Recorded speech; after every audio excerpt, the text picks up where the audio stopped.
Hello everyone, स्वागत है आपका आपके अपने educational YouTube channel SKD zone में।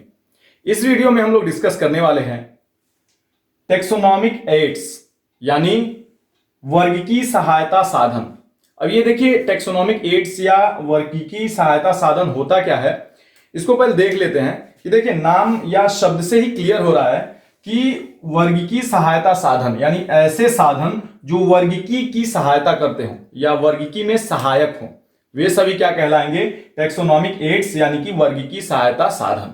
ठीक, अब देखिए क्या है कि वर्गीकी क्या है, तो हम लोग पहले वीडियो में डिस्कस कर चुके हैं बहुत डिटेल में कि वर्गीकी क्या है कि किसी भी जीव की पहचान करना, उसका नामकरण करना और उसका वर्गीकरण करना।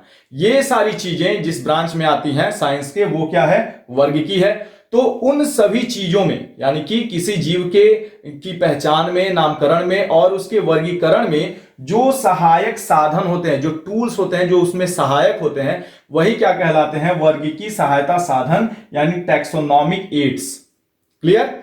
अब देखिए ये कितने हैं, तो यही सब हैं जिसको बारी बारी से हम लोग डिस्कस करने वाले हैं इस वीडियो में। जिसमें से पहला क्या है? हर्बेरियम। उसके बाद है बोटेनिकल गार्डन्स। उसके बाद है जूलॉजिकल पार्क्स, म्यूजियम, की, मोनोग्राफ, मैनुअल और फ्लोरा। ये इतने टैक्सोनॉमिक एड्स हैं जो इस चैप्टर में दिए हुए हैं। बहुत ही इंपॉर्टेंट ये टॉपिक्स हैं और इसको हम लोग एक एक करके बारी बारी से अब डिस्कस करेंगे कि ये हैं क्या और इनकी उपयोगिता कहां कहां पे है। क्लियर? तो चलिए देखते हैं एक एक करके। पहला टैक्सोनॉमिक एड यानी वर्गीकी सहायता साधन है हर्बेरियम। देखिए हर्बेरियम क्या होता है, सिंपली आप समझ सकते हैं, भिन्न भिन्न तरह के किन्हीं भी पौधों का संग्रह करते हैं, एकत्रित करते हैं पौधों को, और क्या करते हैं? उनको छाया में सुखा देते हैं पहले। उसके बाद उनको फैला करके टिश्यू पेपर के अंदर रख करके और किसी भारी किताब के अंदर या किसी प्लेन चीज के अंदर उनको दबा देते हैं कुछ दिनों के लिए। ठीक, अब क्या करते हैं? उनको वहां से निकाल करके एक कागज की शीट पर उनको उसी अवस्था में यानी कि फैले हुए, पूरा फैले हुए रहे, एक दूसरे के ऊपर अंग उनके ओवरलैप ना हो, तो उसी फैले हुई अवस्था में ही कागज शीट के ऊपर क्या करते हैं? माउंट कर देते हैं यानी चिपका देते हैं, ताकि भविष्य में उनका अध्ययन किया जा सके। क्लियर? तो यहां वही लिखा गया है कि हर्बेरियम क्या है, तो पौधों का ऐसा संग्रह है जिसमें एकत्रित पौधों को सुखाकर, उसके बाद दबाकर कागज की शीट पर परिरक्षित करते हैं। तो उसी संग्रह को क्या कहते हैं? पौधों की उसी संग्रह को क्या कहते हैं? हर्बेरियम। क्लियर? या सीधा सा कह सकते हैं कि कलेक्शन ऑफ ड्राइड यानी सूखे हुए, प्रेस्ड यानी दबाए गए, माउंटेड प्लांट्स यानी कि माउंट किए गए पौधों का कलेक्शन क्या है? हर्बेरियम है। क्लियर? अब देखिए, जिस कागज की शीट पर उनको दबाया जाता है या माउंट किया जाता है, उसका एक स्टैंडर्ड या मानक साइज होता है। उसका साइज क्या होता है? तो यहां वही लिखा गया कि कागज शीट का स्टैंडर्ड साइज जो होता है वो सामान्यतः यही होता है कि 43 सेंटीमीटर गुणे 29 सेंटीमीटर। यानी यहां ये बनाया गया है हर्बेरियम का एक कागज शीट का ये डायग्राम है, जिसकी लंबाई कितनी होती है? सामान्यतः 43 सेंटीमीटर, और चौड़ाई कितनी होती है? 29 सेंटीमीटर यानी 29 सेंटीमीटर। क्लियर? ये स्टैंडर्ड साइज है सामान्यतः। लेकिन नॉर्थ अमेरिका में ये साइज थोड़ी सी अलग होती है। तो क्या होता है कि इसकी लंबाई, ये जो 43 सेंटीमीटर है, इसकी लंबाई कितनी हो जाती है? 41.5 सेंटीमीटर। तो 41.5 सेंटीमीटर इसकी लंबाई हो जाती है और गुणे 29 सेंटीमीटर इसकी चौड़ाई, यानी चौड़ाई सेम रहती है, बस लंबाई थोड़ी सी घट जाती है। तो ये नॉर्थ अमेरिका में स्टैंडर्ड साइज होता है किसका? हर्बेरियम के लिए यूज किए जाने वाला कागज शीट की साइज। ठीक, लेकिन सामान्यतः जो स्टैंडर्ड साइज है सब जगह वो कितनी है? 43 सेंटीमीटर गुणे 29 सेंटीमीटर। क्लियर? देखिए यहां पर एक कागज शीट का डायग्राम बनाया गया है। कौन सी कागज शीट का? जो हर्बेरियम में यूज होता है उसी का डायग्राम है। तो देखिए कुछ ऐसा ही होता है, और उसमें जो पौधा सुखा दिया गया है, प्रेस्ड है यानी कि दबा दिया गया, उसको निकाल करके वहां से, और वो पौधा मान लीजिए इसी पे ऐसे माउंट कर दिया जाता है। ये इसके बर्ड्स हो जाएंगे यहां, और ये पत्तियां हैं, मतलब सारे अंग ऐसे ही फैले हुए रहते हैं, नीचे जड़ भी छोटे छोटे ऐसे ही फैले ही हुए ही अवस्था में ये इसको यहाँ पे माउंट कर दिया जाता है, पौधे को जो सुखाया हुआ और प्रेस किया हुआ है। ध्यान रखने वाली बात ये होती है कि एक भी अंग एक दूसरे पे ओवरलैप ना हो, बहुत ही क्लियरली वो दिखाई दे। क्लियर। और उसी कागज की शीट पे एक राइट लोअर कॉर्नर पे यानी कि दाहिने निचले कोने पर एक छोटा सा बॉक्स बनाया गया रहता है, जहां पे कुछ डिस्क्रिप्शन लिखने होते हैं उस पौधे के बारे में, यानी कि कुछ व्याख्या लिखनी होती है। वो व्याख्या कौन कौन सी होती है? तो सबसे पहला होता है कि उसका साइंटिफिक नेम लिखना होता है वहां, यानी उस पौधे का वैज्ञानिक नाम। उसके बाद उसका लोकल नेम, जहां से वो कलेक्ट किया गया है जिस एरिया से, वहां पे उसका कुछ लोकल नेम अलग होगा। ठीक, वैज्ञानिक नाम अलग है, उसका लोकल नेम कुछ और होगा, तो वो लोकल नेम लिखना होता है। अगला कलेक्टर नेम लिखना होता है, किसने उसको कलेक्ट किया, किस स्टूडेंट ने या किस व्यक्ति ने उसको कलेक्ट किया है, वो लिखना होता है। हैबिटेट क्या है उस पौधे का, यानी कि उसका वास स्थान है, कौन से जलवायु कौन से मौसम में वो उगता है, फलता फूलता है, ये लिखना होता है।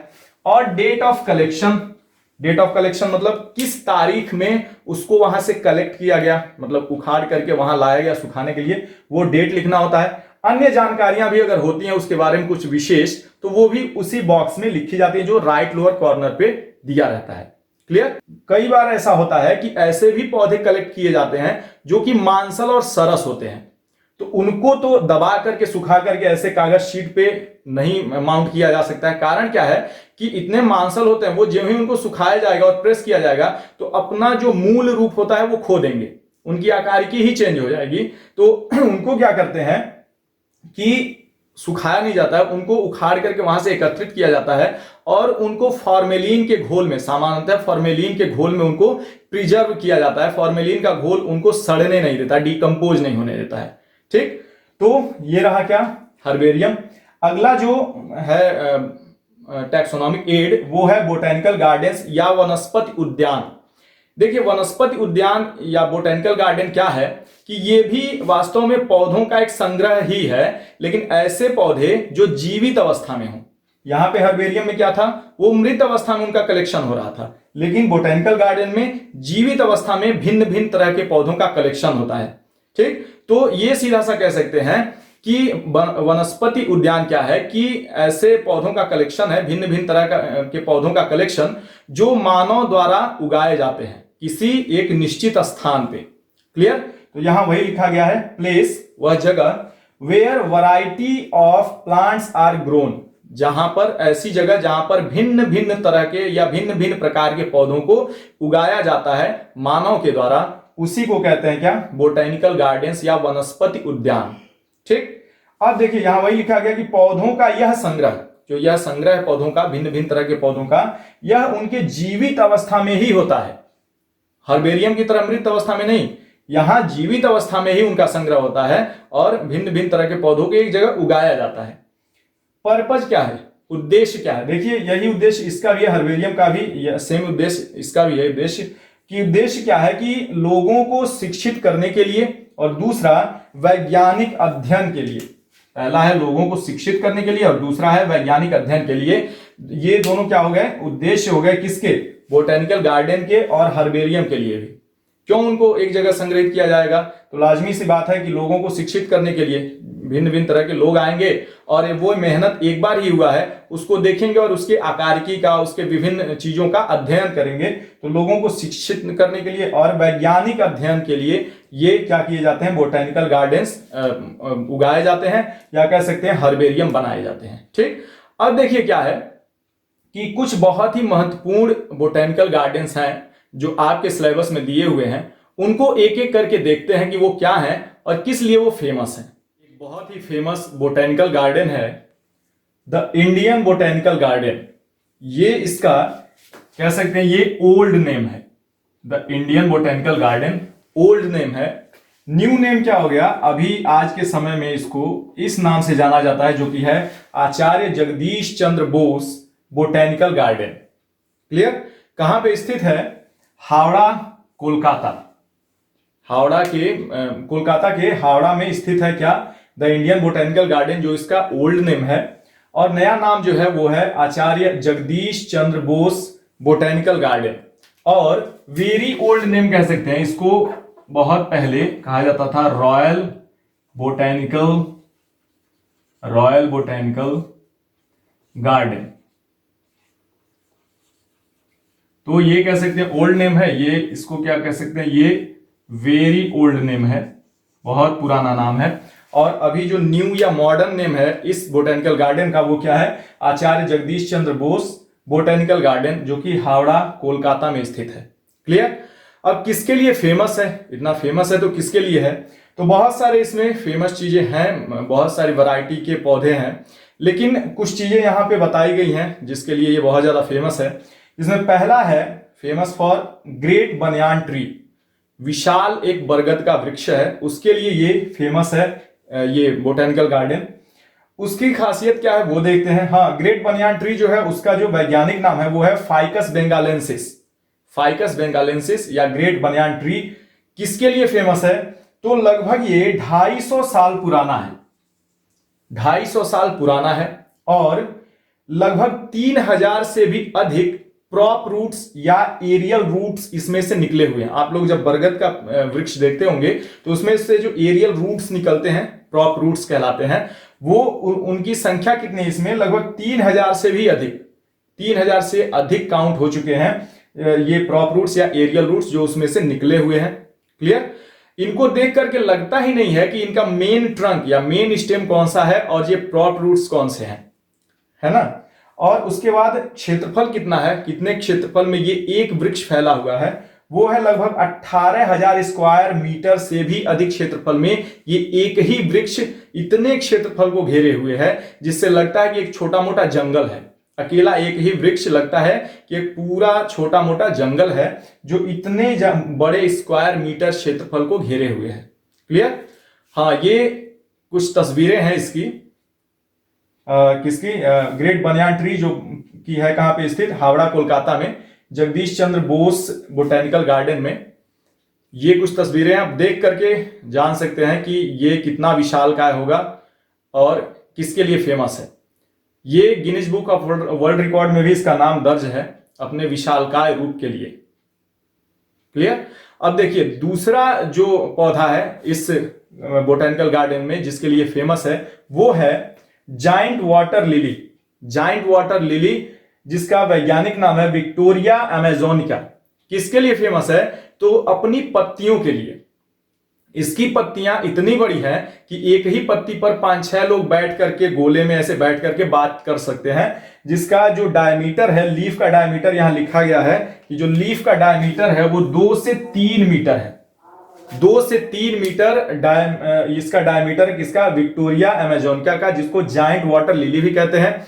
हाँ, ये कुछ तस्वीरें हैं इसकी विक्टोरिया अमेजोनिका की, जिसको आप देख कर के इसके विशालतम रूप का आप अंदाजा लगा सकते हैं। देख सकते हैं कुछ पत्तियों पर बच्चे बैठ करके खेल रहे हैं, तो इसके विशालकाय रूप को आप देख करके ये जान सकते हैं कि ये किस लिए फेमस है, ये जो बोटेनिकल गार्डन है। क्लियर। अब देखिए कुछ और फेमस बोटेनिकल गार्डन है, उसको देख लेते हैं, उसका नाम याद रखिएगा। एक है रॉयल बोटेनिकल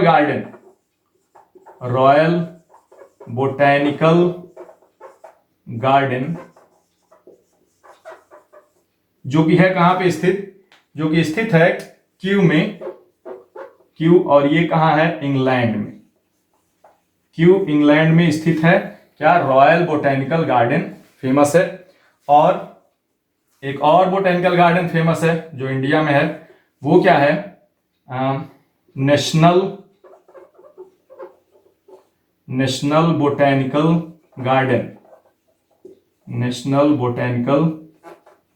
गार्डन, जो कहां स्थित है, ये स्थित है लखनऊ में, जो कि है इंडिया में। तो लखनऊ इंडिया में ये स्थित है नेशनल बोटेनिकल गार्डन। इसको नेशनल बोटेनिकल रिसर्च इंस्टीट्यूट के भी नाम से जाना जाता है, जो लखनऊ में स्थित है। तो ये दोनों अन्य फेमस बोटेनिकल गार्डन है, लेकिन सबसे ज्यादा अनोखेपन को लिया हुआ भारत में वो है कौन सा, ये आचार्य जगदीश चंद्र बोस बोटेनिकल गार्डन, जिसके कुछ रोचक तथ्य और तस्वीरों को आपने अभी देखा। ठीक।